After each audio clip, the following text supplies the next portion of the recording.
연말정산 공제를 받기 위해 영수증을 출력하거나 또 공제신고서를 손으로 쓸 필요 없이 전산으로 처리되는 편리한 연말정산 서비스가 오늘 개통했습니다.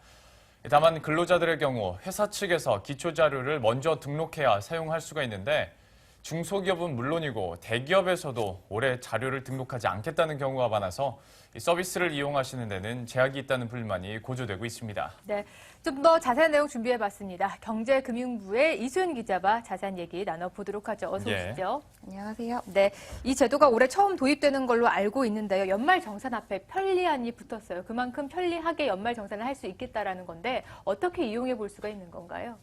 네, 국세청 홈택스에서 공인인증서를 통해 로그인하시면 바로 이용할 수 있습니다. 먼저 연말정산 간소화 서비스를 통해 본인이 공제받을 항목을 확인하고 체크하면 됩니다. 하지만 간소화 서비스에서 조회된다고 해도 공제받지 못한 항목들이 있기 때문에 중복공제되거나 공제받지 않은 항목을 분류하는 건 근로자 본인의 몫입니다. 반대로 누락된 정보도 추가로 입력해야 합니다. 교복이나 취약 전 아동 학원비, 안경과 기부금 등의 항목은 본인이 직접 내역을 입력하고 영수증도 제출해야 합니다. 의료비는 본인이 실제로 쓴 내역과 병원에서 제출한 내용이 다를 수 있기 때문에 다시 확인해 보는 게 좋겠습니다.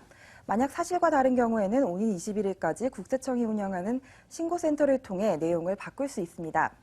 간소화 서비스에서 이렇게 공제받을 항목을 모두 정리했다면 바로 편리한 연말정산 서비스로 넘어가서 기본 상황과 부양가족을 입력하고 공제신고서를 온라인으로 제출할 수 있습니다.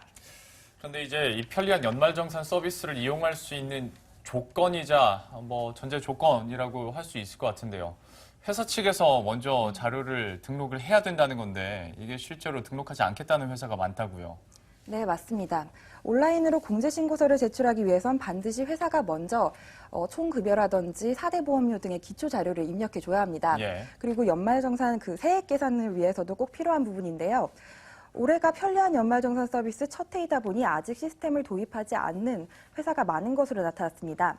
한국납세자연맹에서 올해 중소기업 114곳을 대상으로 조사한 결과 43%는 연말정산 자료를 국세청 홈택스에 등록하지 않겠다고 답했습니다. 일각에선 시스템을 업그레이드해야 하는 부분 때문에 중소기업들이 등록을 꺼려하고 있고 시간이나 비용 문제로 도입하지 못했다고 분석하기도 했습니다.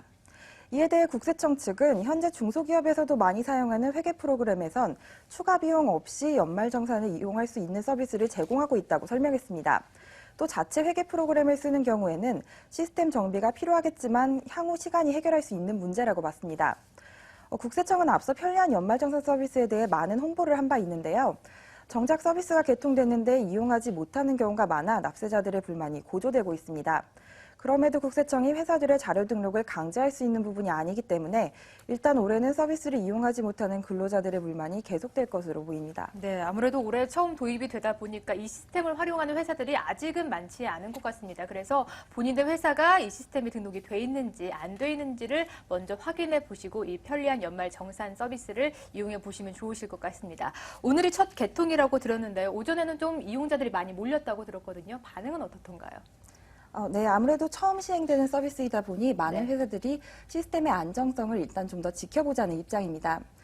일부 세무사들은 간소화 서비스에서 공제 항목이 그대로 공제신고서에 반영이 돼 근로자들이 오히려 공제가 되지 않는 항목들을 기입하는 실수가 더 많이 일어날 수 있다고 우려했습니다.